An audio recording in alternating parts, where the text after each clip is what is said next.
Hey, high school literacy leaders, welcome back to Curriculum Chats. This is DLC Foster Yankee, and in this video, I'll be discussing the fifth lesson in the third section of the Alexander Hamilton unit. Here are the goals, TEKS, and ELPs for this lesson. Students will write responses that demonstrate understanding of multiple texts, including comparing primary sources to the musical. They will paraphrase and summarize multiple texts in ways that maintain meaning and logical order, and analyze how Miranda develops complex yet believable characters through the historical and cultural settings and events depicted in Hamilton. The texts for this lesson are Hamilton the Revolution and two letters, one to Alexander Hamilton from Harrison Gray Otis, and the other from Alexander Hamilton to Harrison Gray Otis. The materials for this lesson are several tools, including the Vocabulary and Context tool, Vocabulary Journal, Word Map, Word Sort, open and closed, 3 reference guides, including academic discussion, annotating and note-taking, and questioning, as well as the Alexander Hamilton Section 3 question set. Our lesson overview is we will read and analyze excerpts from two letters and the song The Election of 1800. We will make connections between the sources and Miranda's interpretation of the relationship between Hamilton and Burr and what led to Burr killing Hamilton. So now we'll take a closer look at the 5 activities that make up Lesson 5. In Activity 1, students reread the song The Election of 1800, focusing on Hamilton's opinions of Burr and the effect his decisions had on Burr's life. They infer how the interaction on the screen, which is here, affects Hamilton and discuss the question on the screen, which is what conclusions can you draw about how Hamilton feels about Burr when he says, "But when all is said and done, Jefferson has beliefs, Burr has none."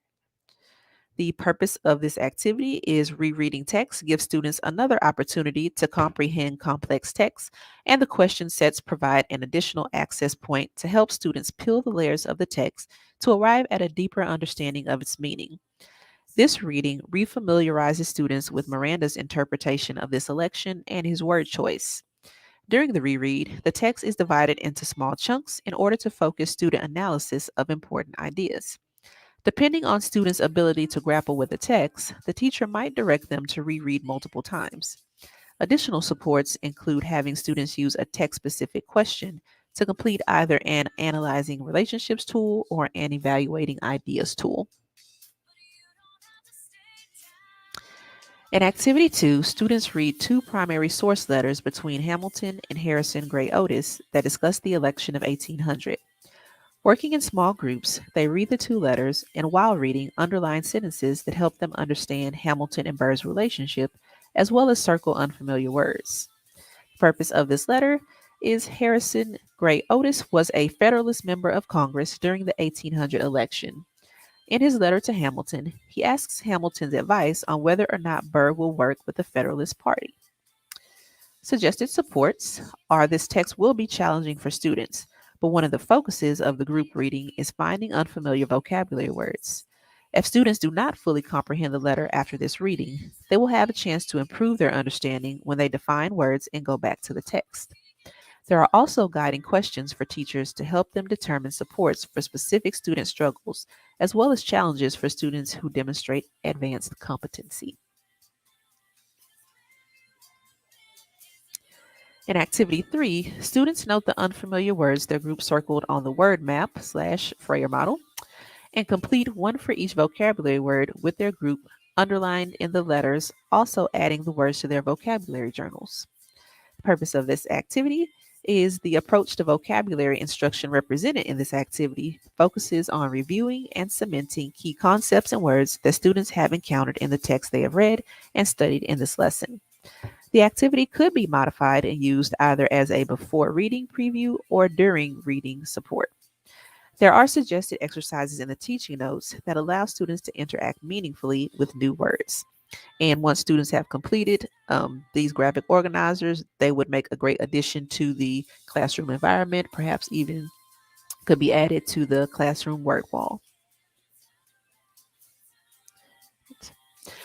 In Activity 4, students have defined the unfamiliar words and work in small groups to reread the excerpt from the letter to Alexander Hamilton from Harrison Gray Otis, dated December 17, 1800, and from Alexander Hamilton to Harrison Gray Otis, dated December 23, 1800. They underline words or phrases that will help them respond to the questions on the screen here.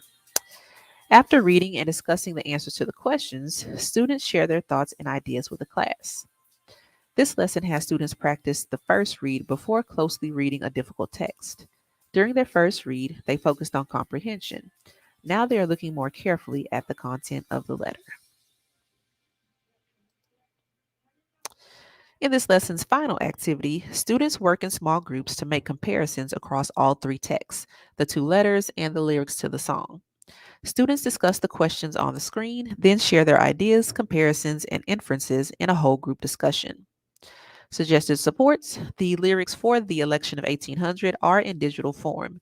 The teacher might have a physical copy in the classroom so that students will be able to look at all three texts at once.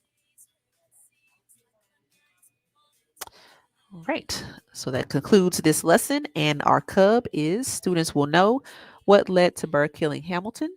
They'll understand how the portrayal of Hamilton's feelings towards Burr compares across texts, and they'll be able to make connections between the primary sources, I should say, and the song from Hamilton by discussing in small groups the words Miranda uses in his portrayal of Hamilton's endorsement of Jefferson in the musical. Right, that's a wrap for this video. I welcome your feedback and look forward to hearing from you either on Twitter, via email, or in the comments. While you're here, don't forget to subscribe so you never have to worry about missing a video. Thanks for watching.